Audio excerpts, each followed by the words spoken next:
This is my Ford Mondeo Mark IV 2 litre TDI. Today I'm going to have a go at changing the fuel filter. Changing the fuel filter always involves repriming the system, and that can often be the most difficult part. If you have a look at the Mark III version, it's quite straightforward because the fuel filter is actually in the front of the engine here, just on the left hand side. It's a metal canister, it has 3 connections, and if you fill it up with fuel before you reconnect, your engine will start first time. But on the Mark IV, the fuel filter is at the back of the car by the fuel tank, and that's a lot of piping that needs to be primed up. One of the first tricks, I think, is to fill up your fuel tank and make life a bit easier for yourself. The filter we're going to be fitting is not a metal type, it's a paper type, and it's kept in a little container at the back. So we need to jack up the car and we're going to have a go. Either this is going to go well or it's going to go completely wrong. Let's see what happens. So the easiest way to get to the fuel filter is to come in underneath the back of the car, and there's the fuel filter just in behind the fuel tank, which is this. If you look up carefully, you'll see there are 2 pipes going off towards the tank and the front of the engine, and what we have here is a drain on the bottom of the filter, and this nut here will crack open the body of the filter. Okay, so I've put a container underneath the filter, I've attached a pipe to the drain plug, and now I'm just going to open up the drain like this, making sure that pipe stays on. Just a few turns, and there she goes. The fuel is starting to drain out, and while that's draining out, we now need to crack the body of the filter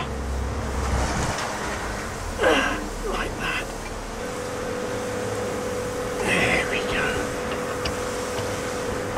Okay. Right. There she goes. Right, so I've cracked open the body now, and if I just gently unscrew like this,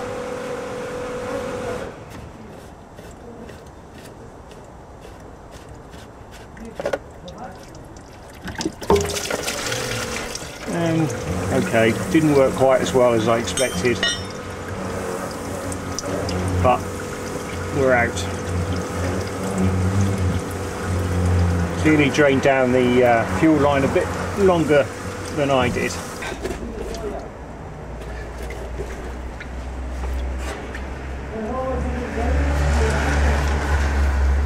There we go. And out comes the filter, like that.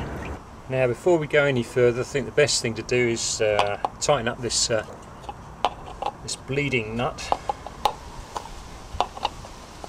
so that we don't get fuel coming out when we put the thing back together again. Like that. If you have a look inside here, you'll see there's a rubber seal. That has to come out. Make a note of which way round it goes. And inside our new container, we've got another seal, which I'm going to pop in like this, all the way. Let's go in there.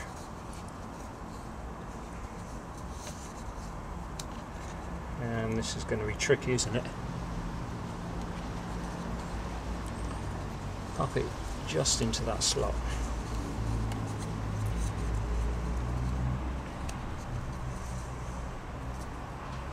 It's a little bit fiddly, and in she goes. There we go. Nice clean up. Don't want any muck.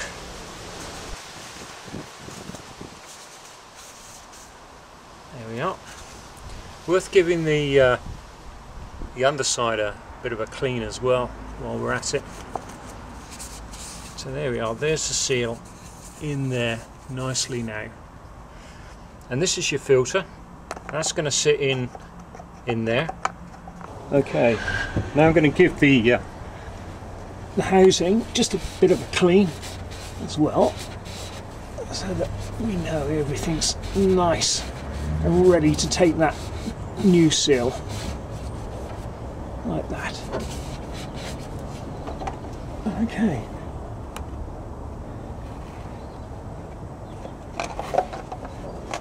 Offer up the filter, and you can feel it just plug into the hole.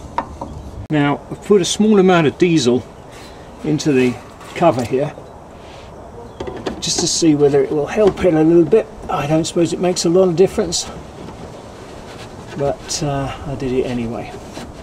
Might help with the priming system. And we screw it back up again. Nice and tight.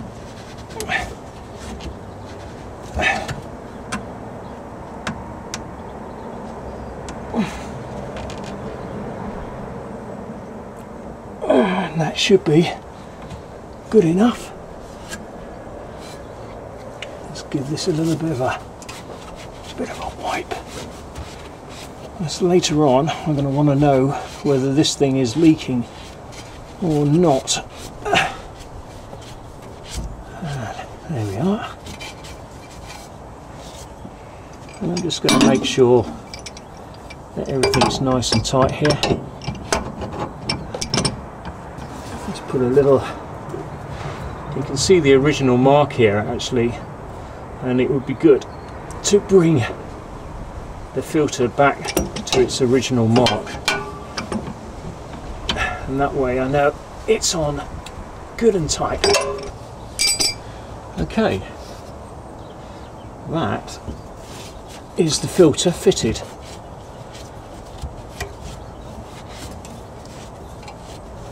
Let's just clean up a little bit. I didn't do too well really taking it off, but there's a little lesson there for you, anybody who's following me.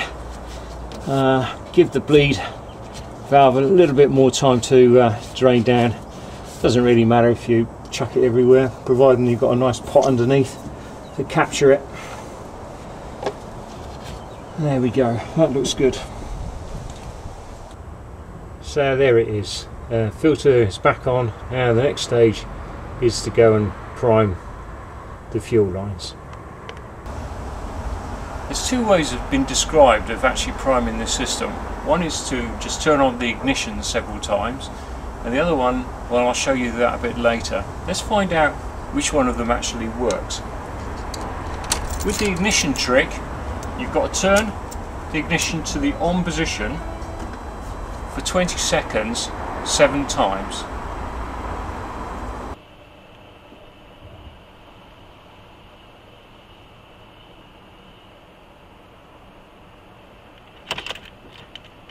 So if these people are right, and I don't believe it for a moment, this engine should now start and not stall.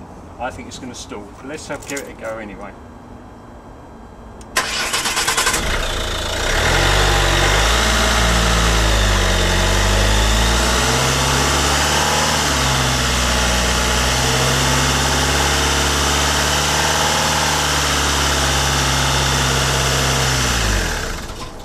And there she goes.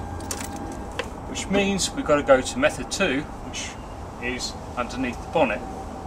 So the next step is to remove this cover, which should fairly easily. So there's the engine, and just here are the fuel pipes. You've got a large one here, which is the fuel coming up to the engine, and this smaller one with the red is the return path back. So any excess fuel or air will return back to the fuel tank, and we're going to use this to bleed out the system. And we need to disconnect it, which is fairly easily done. All you've got to do is pinch the red connector like that, pop it out the side, and then just ease the thing off like that. So what I've done is I've fitted one of these, which is a diesel fuel pump with a piece of pipe at either end, and this is what I'm going to use to suck the fuel back up the lines. Now it's important with these pumps that first of all there's an arrow here that shows that the fuel has got to come in this direction, but these pumps only work if they're actually in the vertical position like this. So what I'm going to do is I'm going to put my pipe in there, and hopefully we're going to suck the fuel. So we're still pumping away.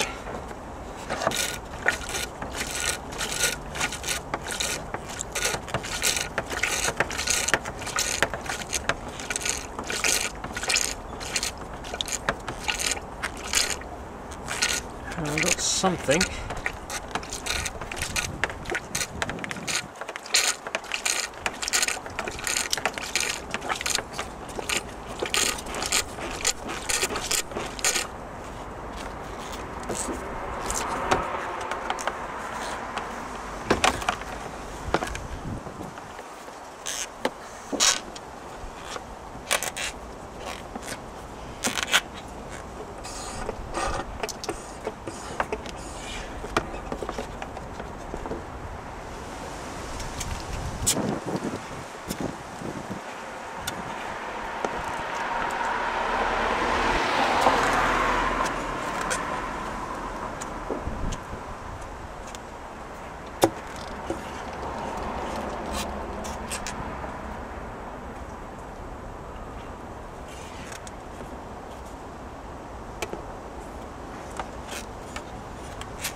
Well, let's give that a shot and see what happens.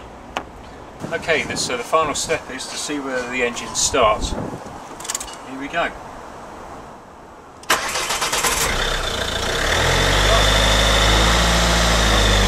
Running. Remember, it stalled earlier, so this is quite a positive result.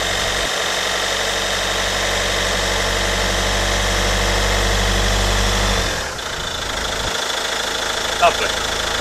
And it works. Okay, there's a few things I learned from doing this. The first one is to, when you release the bleed valve on the filter, leave it plenty of time so that the fuel drains out before you crack open the casing completely. Otherwise you get fuel everywhere. The other thing is, using that hand pump, it confused me. I was expecting to be able to draw fuel all the way through it. In actual fact, what it seems to do is just suck the air out and not much else. So after a while, and I did find that actually by priming up the pipes with some diesel helped it to seem to suck out the air easier. It worked. Give it a go yourself. Enjoy this video, and thank you for all the other people that have helped me with videos as well.